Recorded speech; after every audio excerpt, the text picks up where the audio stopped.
Penjelasan subfitur program dan kegiatan. Berikut video tutorialnya.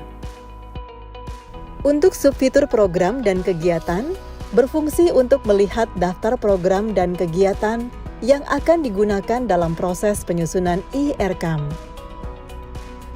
Untuk menambahkan program dan kegiatan, dapat memilih fitur tambah dengan memilih fitur tambah berwarna hijau yang terletak di atas tabel. Untuk menambahkan atau mengubah program dan kegiatan, dapat juga melakukannya pada subfitur kegiatan dan subkegiatan.